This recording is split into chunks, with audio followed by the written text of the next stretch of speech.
देख रहे हैं आजम खान बाहर निकल रहे हैं।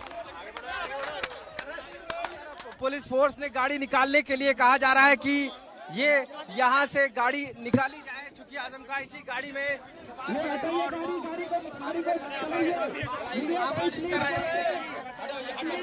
आजम खान कहीं ना कहीं पूरे देखिए कि किस तरीके से आजम खान ये दौरान यहाँ पहुंच रहे हैं, क्योंकि ये आजम खान इस समय 23 महीनों बाद निकले हैं और इस दौरान पुलिस फोर्स उनको सीधा रामपुर भेजने के लिए बैरिकेडिंग की हुई थी और उसी के बाद तब यहाँ से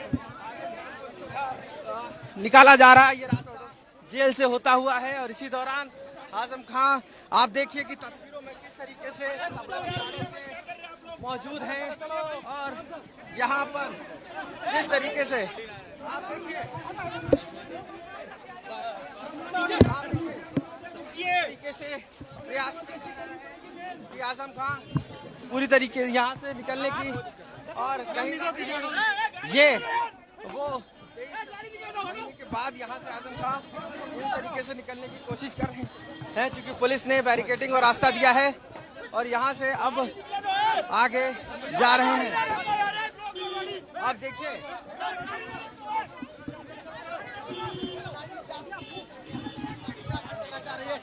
पूरी तरीके से, हालांकि पुलिस आगे बढ़ा रही है उनको और वो लगातार रुकने की कोशिश। हाँ ठीक है, ओके, बिल्कुल। लगातार देखिए यहाँ पर आजम खान 23 महीनों के बाद निकले हैं और ऐसे में पूरी तरीके से यहाँ पर पुलिस उनको निकालने की कोशिश कर रही है और ऐसे में एक सफेद गाड़ी से जो इनोवा है उससे बैठकर उनके अब्दुल आजम जो पीछे बैठे हैं उनके बेटे वो बैठे हैं, पुलिस उनको यहाँ से सीधे सीतापुर से बाहर नेपालापुर होते हुए निकाल रही है और इस दौरान गाड़ी आगे करने के लिए यहाँ पर पीछे पुलिस फोर्स उनको सीतापुर से आगे की तरफ मूव करा रही है। ये पूरे मामले को लेकर किस तरीके से देखिए गाड़ी जो यहाँ पर पुलिस के द्वारा पीछे बैरिकेडिंग की गई थी, उसके बाद अब पीछे से जो गाड़ी पेट्रोलिंग करते हुए जा रही हैं और ये साफ है कि कहीं ना कहीं आजम खान पिछले 23 महीनों से जेल में थे और उसके बाद अब यहाँ से सीधे सीतापुर से निकाला जा रहा है बाहर, क्योंकि जेल से जैसे ही निकले हैं वैसे ही वो अब सीधे निकल कर जा रहे हैं। पुलिस के उन्होंने कई बार कोशिश की बात करने की, लेकिन इस दौरान पुलिस ने उन्हें गाड़ी रोकने से मना किया और आप देख सकते हैं जो काफिला है वो इसी जेल से अब निकल चुका है और ऐसे में साफ तौर से माना जा रहा था कि 23 महीने बाद जब आजम खान निकले हैं तो कुछ बात करेंगे, लेकिन जिस तरीके से यहाँ पर पुलिस प्रशासन ने गाड़ी को रुकने भी नहीं दिया और उसके बाद लगातार उनको भेज दिया कि वो सीधे यहाँ से सीतापुर से बाहर की ओर रुख करें और अब उनके साथ उनके बेटे मौजूद थे गाड़ी में। आजम खान आगे बैठे थे और हाथ इशारा कर रहे थे लेकिन कुछ बात नहीं कर रहे थे। इससे पहले भी रुचिवीरा सांसद हो या कई कार्यकर्ता सबको रोक दिया गया था और ऐसे में ये तस्वीर वो है जो तकरीबन 23 महीने बाद आजम खान को जेल से निकलते हुए सीधे देखा जा सकता है कि वह अब रामपुर के लिए रवाना हुए हैं, चूँकि ये रास्ता सीधे रामपुर गया है और वहीं पर पूरी तरीके से अब आगे की ओर मूव कर गए हैं। कई कार्यकर्ता यहाँ पर मौजूद थे लेकिन वो सभी निकल गए हैं। आशीष, आपके पास बहुत बड़ी खबर हम आपके पास, आप हमारे साथ बने रहे। आजम खान बाहर आ गए हैं और 23 महीनों के बाद आजम खान जेल से बाहर आए हैं। सीतापुर जेल से उनकी रिहाई हुई है। तकनीकी वजहों से, रिलीज बॉन्ड की वजह से मामला थोड़ा सा फंस गया था, लेकिन 72 मामलों में मुकदमों में रिहाई के आदेश के बाद सीतापुर जेल से बाहर निकल गए हैं आजम खान। हमारे साथ हमारे संवाददाता आशीष इस समय जुड़े हुए हैं, सीतापुर जेल के बाहर वो मौजूद हैं। आजम खान ऐसे शख्स हैं आशीष जो हमेशा बात करते हैं, अच्छा उनके पास हम उनका दोबारा रुख करेंगे, लेकिन आजम खान की रिहाई हो गई है और क्वालिटी बार मामले में हाल ही में जब उनको राहत मिली, बहुत बड़ी राहत थी और अब आजम खान बाहर है। इससे पहले भी कई मामलों में रिहाई परवाने जारी हो चुके हैं।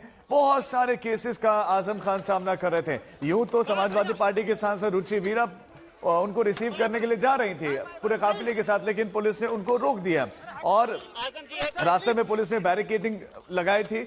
यहां तक कि मीडिया से बात नहीं करने दी गई। आजम खान ने बात नहीं की, उन्होंने अपनी गाड़ी का शीशा भी डाउन नहीं किया। आजम खान गाड़ी के फ्रंट सीट पर बैठे हुए दिखाई दिए। पीछे बताया जा रहा है कि उनके बेटे अब्दुल्ला आजम बैठे हुए थे। आजम खान सत्ता जाने के बाद बहुत सारे केसेस में फंसे, उन पर बहुत सारे इल्जाम लगे, जमीन से लेकर तमाम तरह के फर्जी जन्म प्रमाण पत्र, बहुत तरह के आरोपों का सामना उन्होंने किया। क्वालिटी और डूंगरपुर प्रकरण में 10 साल की सजा सुनाई गई और उसके बाद से अब कई सारे मामलों में उनको राहत मिली और एमपी एमएलए सेशन कोर्ट से भी उनको कई सारी राहतें मिली। तो ऐसे में जब एक के बाद एक राहतें मिलती चली गई, लगभग 72 मामलों में उनके बाहर आने का लगभग रास्ता खुला और अब 23 महीनों के बाद उनकी रिहाई का काउंटडाउन शुरू हो चुका था सुबह। और लेकिन जो रिलीज बॉन्ड था उसमें तकनीकी अड़चन आई और इस वजह से वो सुबह बाहर नहीं, लगभग 7 बजे उनको यूं तो बाहर निकलना था, लेकिन लगभग 12:30 बज गया उनको बाहर निकलते निकलते। लेकिन अब इस समय सीतापुर जेल से बाहर निकल गए हैं और वो आगे अब रवाना हो चुके हैं। 2013 में मंत्री रहते हुए सिविल लाइन इलाके में क्वालिटी बार की जमीन को अवैध रूप से पत्नी तंजीन फातिमा, बेटे अब्दुल आजम के नाम करवाने का उन पर बहुत गंभीर आरोप। इसी मामले में भी हाल में जो है उनको एक बड़ी राहत मिली, जमानत दे दी गई, लेकिन साथ साथ में कुछ तल्ख टिप्पणियां भी थी कोर्ट की तरफ से। लेकिन अब आजम खान आखिरकार बाहर निकल गए। हमारे संवाददाता आशीष हमारे साथ हैं। आशीष, क्या कुछ शर्तें लगाई गई हैं कि मीडिया से बात नहीं करेंगे? क्योंकि आमतौर पर आजम खान बात करते हैं, लेकिन आज बात नहीं की या करने नहीं दी गई।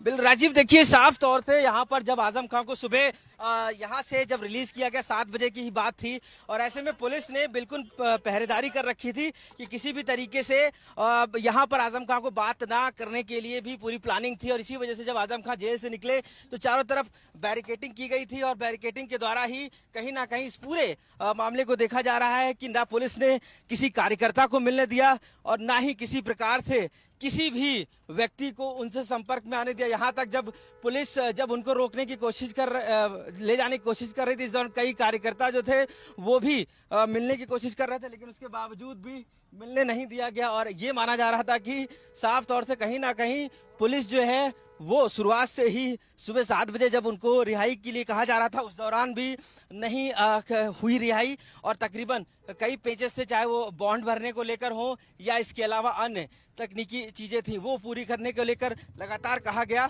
और ऐसे में डायरेक्ट उनको रामपुर के लिए रवाना किया गया क्योंकि सारा बैरिकेडिंग करने के बाद रोक दिया गया था कि कोई भी कार्यकर्ता, यहाँ तक जो बाहर से कार्यकर्ता आ रहे थे मिलने के लिए प्रदेश और शहरों से, उनको बाहर ही बैरिकेडिंग करके रोक दिया गया, किसी को जेल तक पहुंचने नहीं दिया गया। तो कहीं ना कहीं ये जो कार्यकर्ता हैं वो ये मान रहे थे कि ये साजिशन इस तरीके से किया जा रहा है, क्योंकि वह मिलने की कोशिश कर रहे थे लेकिन उनको ना खड़े होने दिया। यहाँ तक कई गाड़ियों का चालान कर दिया गया, कई लोगों को यहाँ तक ये कहा गया कि उनको अननेसेसरी खड़े होने पर हिरासत में ले लिया जाएगा। तो इस तरीके की बातें भी लगातार हो रही थी। और ऐसे में जब जेल से निकले वो, हालांकि उनके साथ उनके बेटे मौजूद थे और उस समय जो सांसद थी रुचि वीरा वो मौजूद थे, लेकिन उनको भी मिलने नहीं दिया गया और सीधा इनको रामपुर के लिए यहाँ से हाईवे के होते हुए निकाला गया है। तो पुलिस भी कहीं ना कहीं इस बात को लेकर पुष्टि कर रही थी कि वह लगातार चाह रही थी कि रामपुर जेल से सीधा निकलने के बाद वो माफ कीजिएगा सीतापुर जेल से निकलने के बाद सीधा रामपुर के लिए जाएं। और इसी वजह से पुलिस ने भी शुरुआत से ही पूरी तरीके से बैरिकेडिंग हो, ड्रोन की मैपिंग हो, इसके साथ वहां पर चाहे मानव श्रृंखला बनाकर पुलिस ने खड़ी हो गई थी और इसके साथ साथ उन सभी गाड़ियों को पहले से रोक दिया गया था। तो ये एक कह सकते हैं पूरी योजना के तहत था। और इसी वजह से जैसे ही आजम खान जेल से निकलते हैं उस दौरान आशीष ये बताएं कि जो आप अभी बता रहे हैं कि इतनी ज्यादा सख्ती थी, क्या ये सिक्योरिटी की वजह से सख्ती थी या कोई और वजह? देखिए, पुलिस प्रशासन का मानना था कि धारा 144 पहली बात तो लगी हुई है और उस वजह से भी हम किसी को यहाँ इकट्ठा नहीं होने दे रहे। दूसरा था रामपुर के लिए रवाना करते समय जेल से निकलने के बाद उनको सुरक्षा की दृष्टि से बताया जा रहा था कि सीधे तौर पे उनको जो है यहाँ से निकाला जाए, लेकिन उनको क्यों नहीं मिलने दिया या किसी से बात नहीं करनी थी, इसका सवाल का जवाब अभी तक पुलिस ने नहीं दिया है और उनका सुरक्षा की दृष्टि से मान रहे थे और दूसरा धारा 144 का हवाला दे रहे थे। तो ये तो साफ हो गया कि कहीं ना कहीं पुलिस ने जिस तरीके से कड़ी निगरानी निगरानी कर रखी थी, यहाँ तक ट्रैफिक हो या फिर उनके जो पुलिस पर्सनल हो सभी को डिप्लॉय किया था। यहाँ तक फोर्स को लगाया गया है कि वो सीमा पार कराकर आएंगे और उसके साथ आगे जो जिलों की सीमाएं हैं वहां से पुलिस को अलर्ट पे रखा गया है कि वो वहां से उनको कैरी करते हुए आगे जिले तक ले जाएंगे। यानी रामपुर तक पहुंचने के लिए यहाँ से शाहजहांपुर, बरेली, इसके बाद आपको रामपुर पहुंचेंगे, तो यानी कि 2 जिले और सीतापुर क्रॉस करते हुए रामपुर पहुंचना होगा। तो इसलिए भी कहीं ना कहीं इस लिहाज से भी पुलिस पूरी तरीके से उनको ना ही कोई बात करने दी है, ना ही किसी प्रकार का किसी से इंटरेक्शन होने दिया। हालांकि आजम खान ने 2 बार जो शीशा खोलकर बात करने की कोशिश की, लेकिन उस दौरान भी पुलिस ने गाड़ियों को आगे बढ़ाया और कहीं ना कहीं रुकने नहीं दिया गया है। तो इस तरीके से भी माना जा रहा था, सुबह से ही ये चल रहा था कि कार्यकर्ता आरोप लगा रहे थे कि आखिर मिलने क्यों नहीं दिया जा रहा है, हमें वहां तक पहुंचने क्यों नहीं दिया जा रहा है। माना जा रहा है कि सड़कों पर भी कार्यकर्ता मौजूद हैं, लेकिन उसको लेकर भी पुलिस पूरी तरीके से स्वस्थ है और उनको सीधे पेट्रोलिंग करके उनको ना रुकने के लिए कहा गया है और ये भी इंस्ट्रक्शन दिया गया है कि सीधा चलते चले जाएं, उनको रुकना नहीं है। तो ये कहीं ना कहीं एक योजना के तहत हो सकता है, पुलिस की ये प्रणाली है। और जिस तरीके से उसने बताया कि हम सुरक्षा की दृष्टि से भी रख रहे हैं, तो या जैसे ही जेल से वो निकलते हैं, जेल के बाहर चलो समझ में आता है कि वहां पर सख्ती होगी, लेकिन क्या आगे आजम खान बात कर सकते हैं मीडिया से? और क्या रामपुर तक ही पूरे रूट पर ही इस तरह की सिक्योरिटी, इस तरह का चीजें रहने वाली है? और रामपुर में भी क्या उनके घर के इर्द गिर्द भी ऐसी सिक्योरिटी रहने वाली है? बिल्कुल राजीव, देखिए यहाँ से लेकर आपको मैंने बताया कि जिस तरीके से 2 डिस्ट्रिक्ट्स पड़ेंगी, 2 सिटी शाहजहांपुर और बरेली और सीतापुर यहाँ से निकलते समय, तो पुलिस उनको पेट्रोलिंग करते हुए एक तरीके से उनको पूरी तरीके से शहर के बाहर ले जाएगी, फिर वहां से दूसरे जिले की पुलिस उनको पिक करके फिर तीसरे जिले छोड़ेगी। तो पुलिस पूरी तरीके से उनको एक रामपुर तक पहुंचाने के लिए भी लगी। हालांकि ये ऐसा कुछ जो है नियमावली में नहीं है कि पुलिस किसी भी जब कैदी हो या आरोपी जब छूटता है तो उसको इस तरीके से प्रोटोकॉल देके छोड़े, लेकिन सुरक्षा के लिहाज से माना जा सकता है क्योंकि पुलिस ने जिस तरीके से कहा है। और इसके अलावा जो कार्यकर्ता हैं वो तो हजारों की तादाद में अलग अलग जगह सुबह से इंतजार कर रहे थे, जबकि पुलिस ने ना ही किसी के सीतापुर में और ना ही जेल के आसपास किसी भी कार्यकर्ता को इकट्ठे होने दिया और सीधे उनको जैसे ही रिहाई हुई, यहाँ तक दूसरे गेट से, जो मेन गेट है वहां से भी रिहाई नहीं की गई। एक दूसरा गेट जो था, सेकंड गेट, वहां से रिहाई की गई, जिससे कि काफी कार्यकर्ता भी कंफ्यूजन में आखिर रहे कि इस गेट से निकलेंगे, क्योंकि जो लोग चुपके से पहुंच पाए थे, तो दूसरे गेट से भी उनकी रिहाई की गई और जिसके बाद उनको यहाँ सीतापुर से रवाना किया गया है। ऐसे में पुलिस जरूर उनको पीछे से कह सकते हैं कि उनको कॉर्डन कर रही है और सीधे ले जा रही है। ये तो जरूर है कि इस पूरे मामले पर जरूर एक ये पुलिस की योजना रही है कि उनको कहीं ना कहीं यहाँ से सीतापुर से रामपुर तक पहुंचाया जाए। अगर आप प्रयास करें, आप चूंकि उन्हीं के काफिले के साथ इस समय चल रहे हैं, कोशिश करें अगर उनकी गाड़ी भी दिखा सके, उनके काफिले को दिखा सकें। बिल्कुल राजीव, देखिए अभी हमसे थोड़ी दूरी पर हैं, चूंकि आगे भी पुलिस की गाड़ियां चल रही हैं और पीछे भी देखिए आप जो है कई जो एम्बुलेंसेस भी चल रही हैं साथ में, यानी कि ये पूरी तरीके से एक काफिला तौर से बना रखा है। हम कोशिश जरूर करेंगे आपसे कि कनेक्ट हो सके, उनकी गाड़ी तक पहुंच सके, क्योंकि जिस तरीके से पुलिस ने उनके आसपास किसी भी गाड़ी को आने के लिए भी मना किया हुआ है कि कोई भी गाड़ी दूर रहे, तो ये भी एक तरीके से उन्होंने एक स्पेस बनाया हुआ है। तो इस तरीके से भी पुलिस पीछे की जो गाड़ियां हैं, जो उनके लोकल जो थाने जहां तक लगते हैं, जो बॉर्डर एरिया हैं जिले के, वहां तक जो छोड़ने एक ड्रॉप एक तरीके से जा रहे हैं, वो कहीं ना कहीं पूरी तरीके से वो भी पीछे से उनको पेट्रोलिंग करते हुए एक तरीके से पुलिस चल रही है। तो ये पूरा कह सकते हैं कि पुलिस ने पूरी तरीके से जो तैयारी की थी वो यही है कि कहीं ना कहीं आजम खां को रामपुर तक किसी तरीके से भेजा जाए, छोड़ा जाए। और यही वजह है कि इस पूरे मामले को लेकर कहीं ना कहीं जो पूरी प्रयास ये थे कि आजम खां को कोई बात ना कर पाए और इस तरीके से उनको वहां तक पहुंचाया जाए, यानी कि यहाँ जिले से, इस जिले के बॉर्डर से बाहर निकाला जाए। तो ये तो जरूरी है कि किसी तरीके से यहाँ से जो आजम खां है वो सेफली निकल जाएं, और अगर वो दूसरे जिले पहुंचते हैं तो दूसरे जिले में भी उनको पुलिस जिस तरीके से जिस गाड़ी में बैठे हुए थे, क्या वो पुलिस के द्वारा प्रोवाइड की गई, उनकी निजी गाड़ी थी और पुलिस क्या एस्कॉर्ट कर रही है आगे पीछे?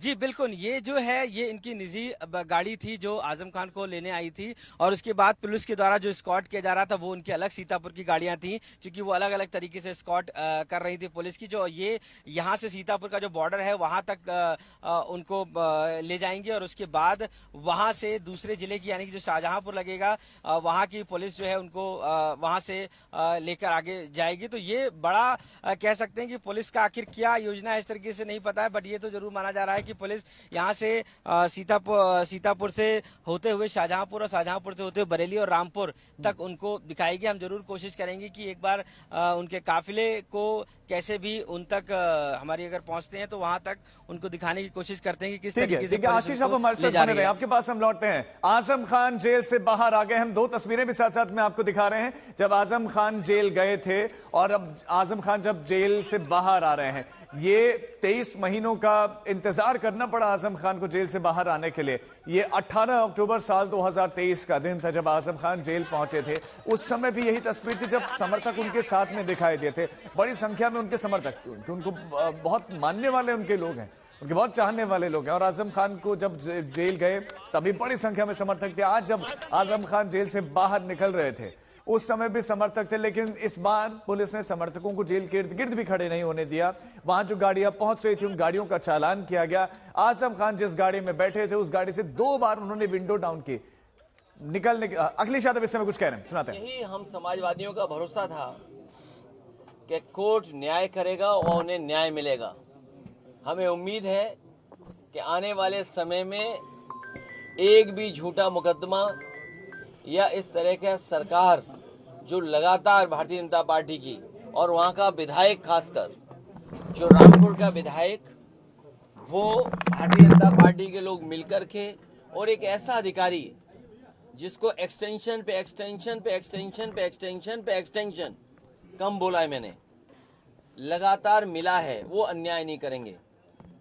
हमारे समाजवादियों के लिए खुशी का समय है कि जहां पर वो आज रिहा हो करके आज जेल से रिहा हुए हैं। वो सर ये कुछ चंडू खाने की खबरें चल रही थी कि आजम खान साहब बसपा के नेताओं से संपर्क। देखिए, आदरणीय आजम खान साहब समाजवादी पार्टी और समाजवादी पार्टी के संस्थापक नेताजी और हम लोगों के साथ और भारतीय जनता पार्टी का मुकाबला करने पर आज से नहीं न जाने कब से सबसे बड़ी भूमिका उनकी और समाजवादियों की रही है।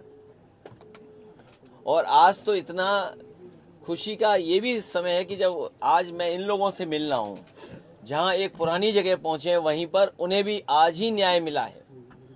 और हमें उम्मीद है कि आने वाले समय में उनके सभी मुकदमे खत्म होंगे और समाजवादी सरकार बनने पर जिस तरीके से मुख्यमंत्री जी ने अपने मुकदमे वापस लिए हैं, उन्होंने न केवल अपने मुकदमे वापस लिए हैं बल्कि डिप्टी सीएम के भी मुकदमे वापस लिए हैं, तमाम भाजपाई नेताओं के मुकदमे वापस लिए हैं। समाजवादी सरकार बनने पर जितने भी झूठे मुकदमे लगे हैं आदरणीय मोहम्मद आजम खान साहब पर, वो सब वापस लेने का काम सरकार में होगा। खाली आजम खान साहब के या फिर तमाम ऐसे लोग और भी हैं जिन पे नहीं, जो जिन पत्रकार साथियों पे भी झूठे मुकदमे लगे हैं उनको भी छोड़ा जाएगा। और भाई आप पे इनकम टैक्स हो, ईडी हो, उसमें भी आपकी मदद होगी। इलाहाबाद हाईकोर्ट का जो ऑर्डर आया है, अब उसमें उत्तर प्रदेश गवर्नमेंट ने कहा है कि पॉलिटिकल रैलीज में भी जातियों का शब्द इस्तेमाल नहीं होगा। किस तरह से फिर आगे रैलियां होंगी? बताओ, सरकार अब जागी है जब स्वजाति लोगों को, वर्चस्ववादी लोगों को और ताकतवर लोगों को हर जगह बैठाया हुआ है। अगर आपका चैनल उन्हें सही चलाना है तो हो सकता है उस चैनल का हेड भी हटा दें। अखबारों के हेड तो हटे ही हटे हैं। तो ये जो 5000 साल पुरानी बातें थीं उनको दूर कैसे करेंगे? बाबा साहब भीमराव अम्बेडकर जी को जाति की वजह से भेदभाव का सामना करना पड़ा। एनिमिलेशन ऑफ कास्ट उनकी जो किताब है, निबंध है, ऐसे वो पढ़ने लायक है कि किस तरीके जाति के आधार पर भेदभाव हुआ है, लोग अपमानित हुए। डॉक्टर राम मनोहर लोहिया जिंदगी भर इस बात को कहते रहे कि जाति तोड़ो, समाज की व्यवस्था बने, और जाति तोड़ने का काम हो। नेताजी लगातार इस बात को करते रहे, संघर्ष करते रहे, हम सब लोग जोड़ते रहे। कभी बहुजन समाज के नाम पर हम सब लोग जुड़े एक साथ, और आज भारतीय जनता पार्टी पीडीए से घबरा करके पीडीए से घबरा करके, हालांकि वो हाई कोर्ट का फैसला है, लेकिन मैं ये मानता हूं हमारा पहला इमोशनल भावनात्मक रिश्ता अगर कोई है तो वो जाति है, वो कोई डिनाई नहीं कर सकता है। मुझे उम्मीद है कि भविष्य में कोर्ट इस बात को भी कहेगा कि जातियां कैसे खत्म हो, जातियों की भेदभाव कैसे खत्म हो। कोई हमें जाति के आधार पे हमारा घर मकान न धुलवाए, कोई जाति के आधार पर प्रतिमा न धुलवाए, कोई जाति के आधार पर अगर मैं मंदिर चला जाऊं तो मंदिर गंगा जल से न धोए। हमें उम्मीद है कि ऐसे लोगों के खिलाफ भी कार्रवाई होगी जिन्होंने गंगा जल से किसी का घर धोया हो, मुख्यमंत्री आवास धोया हो, जाने के बाद मंदिर धोया हो। मध्य प्रदेश में 2 दिवसीय आप लोगों का बजट कार्यक्रम, ए तुम कहाँ भाग गए मध्य प्रदेश, छोड़िए मध्य प्रदेश। अगर तुम्हें अच्छे कुर्ते पजामे और तुम तो मैं समझता हूँ शेरवानी भी पहनते हो, तो अगर शेरवानी है तो यूनिक टेलर के पास आइए।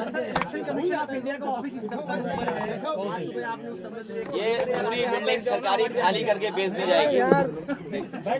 जैसे बीजेपी के लोगों ने बिल्डिंगें बेची हैं वैसे बेच दी जाएगी बिल्डिंगें, ना आयोग रहेगा ना बिल्डिंग रहेगी।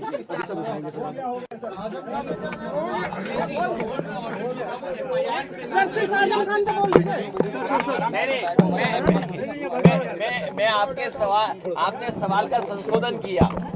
आपने अगर सवाल का संशोधन किया तो हमारे जवाब का भी संशोधन सुन लीजिए कि अभी तक जो पोस्टिंगें हुई हैं और जो भेदभाव हुआ है थाने में वो जाति के आधार पे हुआ है, और जाति के आधार पे होता है। कई बार सरकार को, और मेरे पास वो कागज नहीं है, अगर मैं कहूँ आपसे कि एक मिनट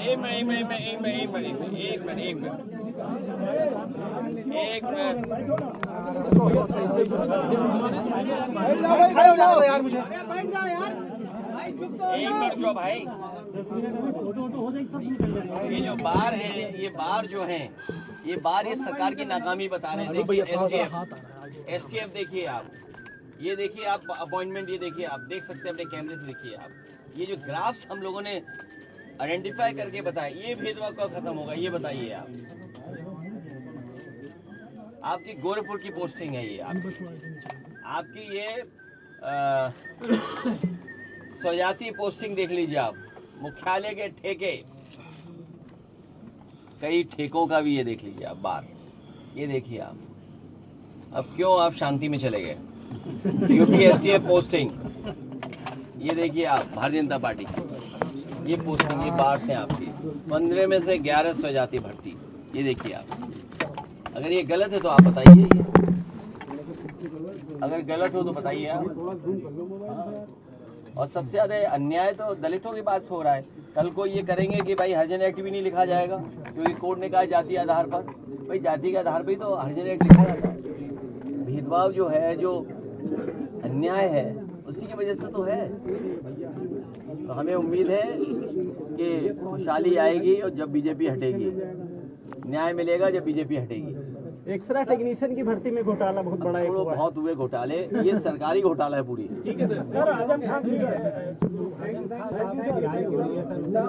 मैं बधाई देना चाहता हूँ, धन्यवाद देना चाहता हूँ न्यायालय। मुझे नाम ले लेना। समाजवादी पार्टी से 15 गाड़ियां आ गई, चालान वो ये देखते हैं अगर झंडा लगा हुआ, मुझे एक मिनट रुकिए। भेदभाव का ये आलम है, भेदभाव का यहाँ तक आलम है कि अगर समाजवादी पार्टी के झंडे लगी हुई गाड़ी पार्किंग में भी खड़ी है तो भी उस पर चालान कर दे रहे हैं। तो ये कोई नई बात नहीं है।